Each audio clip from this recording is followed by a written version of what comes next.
দর্শক, এখন আমি কথা বলবো একজন অসহায় নাগরিকের সাথে, যে অপহরণের শিকার হয়ে দুর্বৃত্তদের কাছে সর্বহারা হয়েও কোনো আইনি পদক্ষেপ পাচ্ছে না, আইনের সহায়তা পাচ্ছে না। তার কাছ থেকে আমরা বিস্তারিত জানবো কীভাবে দুর্বৃত্তরা তার কাছ থেকে টাকা আত্মসাৎ করেছে এবং কেন সে কোনো আইনি সহায়তা পাচ্ছে না। কেমন আছেন ভাই? ভালো ভাই। আপনার নাম কি? মোহাম্মদ আব্দুর রশিদ। আপনি কোথায় থাকেন? মিরপুর একে। তো আপনার সাথে কি ঘটেছিল? হ্যাঁ, আমার সাথে ঘটেছে, আমি ধরেন গাড়ি চালাই, প্রাইভেট পার ভাড়া মারি। ভাড়াটা মারি হলে গাবতলি থেকে যেখানে ইচ্ছে সেখানে থাকে, আমার মিরপুর বাসা। এখন গাবতলিতে ভাড়া নিয়ে গেছি কবিরপুর ভাড়া রেখে আমি আসতেছি, আসে বাইকের মোড়ে দাঁড়াইছি। 5-6 জন পোলাপান আছে, আর হলে একটা ছোটো একটা মহিলা দাঁড়া করে আছে। আমরা বললাম যাবেন কই? বললো যে এই অপারে। এই বলে 4-5 জনের 3-4 জন আর ওই মহিলা গাড়ি তুলতো আমার। ওটা ওই পারে আবার ঘুরিয়ে নিল, মানে বললো যে ওপারে ঘুরাও। ওপারে ঘুরিয়ে আমার গাড়িটা ওখানে আটকা রেখে, গাড়ি ওখানে আটকাইকে আমাকে টাইনা ওই এক ঘরে উঠালো। ওটা ওই ঘরের লেখা আছে দৈনিক পত্রিকা বিভাগ লেখা আছে। ওখানে তুলে আমাকে এমন ওই মারা শুরু করলো, গোটা হাত পা। আপনাকে একটা পত্রিকা অফিসে ঢুকে থাকে, ঢুকে ওই অফিসে লেখা আছে দৈনিক পত্রিকা। এখন কী আছে তাদের নামটা কি বলতে পারবেন? দৈনিক পত্রিকা। দৈনিক পত্রিকা আমি ওগুলোর নাম বুঝি না, কারণ দৈনিক বাংলা পত্রিকা এটাই লেখা আছে, আমি অন্য কিছু বুঝি না। এখন ওইখানে তুলে আমাকে দরজা আটকায় বড় লাঠি দিয়ে মারা শুরু করছে। এই একবার মারে, ওই একবার মারে।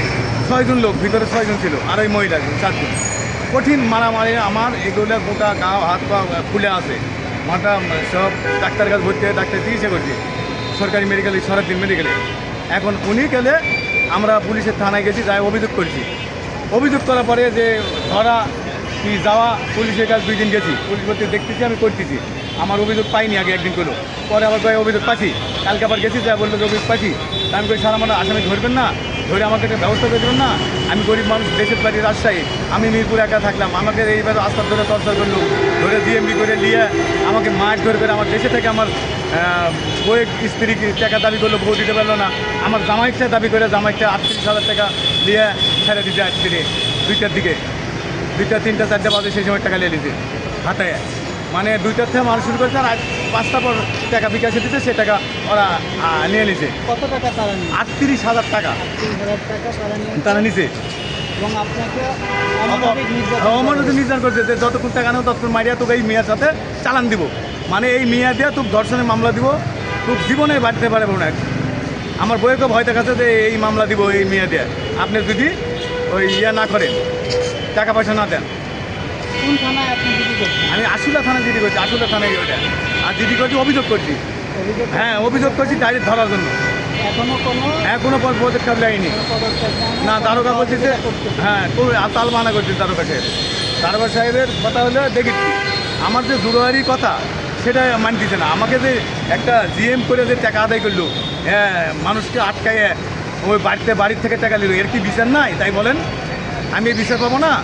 উনি যে জোর করে নিয়ে এসে আটকালো, তাহলে পুলিশ তো অবশ্যই যাওয়া লাগবে তাড়াতাড়ি। দেখি তো এই মামলাটা কী ঘটনা, অবশ্যই দেয় তো তদন্ত করা লাগবে, ওখানে যাইতে হবে তো। নাহলে তাল মানা করতে যে দেখবো নি, আমি সময় নাই, এই ওই 7-14 সবসময় আবাল তাবাল বলতেছে, আমার কোনো সময় কোনো কাজ করতেছে না। আমি কি করবো বলেন এই মুহূর্তে? আমি যেখানে যাচ্ছি সেখানে বিচার পাইনি। আমি অ্যাপের কাছেও গেছি অভিযোগ নিয়ে, অ্যাপে করতেছে, আমি দেখতেছি, মানে এখনও কোনো আমি সুরক্ষা পাইনি। আমার জায়গা এখনও নিয়ে যেতে পারিনি। যে জায়গার ঘটনা সে জায়গায় কোনো পুলিশ এখনও যাচ্ছে না। তাহলে আমি এই জীবনে গরিব মানুষ, অসহায় মানুষ, আমার খাওয়া নাই পাওয়া নাই, মাছ ধরতে যাতে আমার মারিছে, এগুলো কোনো বিচার পাচ্ছি না। আমি কেন তাই করছি? ডেয়ারের অফিসগণ আছে, ওই অফিসটাতে তো আমি তো অভিযোগ করি, তাহলে অভিযোগ অবশ্যই মাইনায় ওই যাওয়া লাগবে তো, ওই অফিসে যায় ধরা লাগবে তো, না ধরা লাগবে না বলেন? ধরে তো অবশ্যই তাহলে বিচার পাওয়া লাগবে। ধরে আমার যেটা আইনে হয়, আদালতের হোক, এসব মামলা হোক, যেটা লাগবে সেটা সহায়তা করুক পুলিশ সাহেব, আমার দাবি। আর আমার টাকাটা উদ্ধার করেছি। আমি যে টাকা গরিব মানুষ দিতে, এই টাকাটা আমি উদ্ধার চাচ্ছি। আমার কেন টাকা নিবে? আমি তো আর চিনি না, জানি না। এইভাবে মানুষকে আটক করে টাকা নিল, এই টাকাটা উদ্ধার করার জন্য আমি দাবি আমার। আর আমার হলে সর্বশ্রেষ্ঠ ওরে জেলের আইনে কি জন্য এভাবে কায়েম করতেছে, আমার করছিস একদিন আরেকজনে করতে পারে। যদি পুলিশের আত্মসাধনকে করে তখন কী করবে? আমাকে যে করলো, সরকারের কাছে আপনার চাওয়া কি? হ্যাঁ চাওয়া পাওয়া মানে ওদের ধরে কোন শাস্তি দেওয়া যাচ্ছে, আর আমার টাকাটা উদ্ধার করে দেবে ওদেরকে। আমি যে টাকাটা নিচে জোর করে আমাকে 8 টাকা বাড়ি থেকে টাকা নিচে দেশ থেকে, এই টাকাটা আমার দাবিতে ফেরত পাওয়া। আর ওদের পুরো শাস্তি চাই যে মানুষের যাতে না মারে, নির্যাতন করে, মানুষের যাতে টাকা ভাবে না নেয় হাতায় আর কোনো দিন। এই দাবি আমার ওর বিরুদ্ধে। আমি সরকারের কাছে দাবি করতেছি আমার এই দাবিটা পূরণ করুক। আমার আশা এটা পূরণ। কেন আমাকে এত অত্যাচার করে মারিছে লাঠি দিয়ে, লাঠি ঘুষি কিল, তাই এটা স্যাঙ্গা মারছে, মাউথ পিস দিয়ে স্যাঙ্গা মারছে, কত দিনে মারিছে। এই লীলা খেলা নাই, যে সাজা দিয়েছে এরকম সাদা মানুষ করে না, যে মারটা পাইছেন। এখন কী করলে ভালো হবে ভাইজান, আপনারা দয়া করে আমার এই বিচারটা করে দেন। অবশ্যই যে বিচারে হবে মানিয়ে নেবো সেটা আমি, আমার এটা আমার আশা।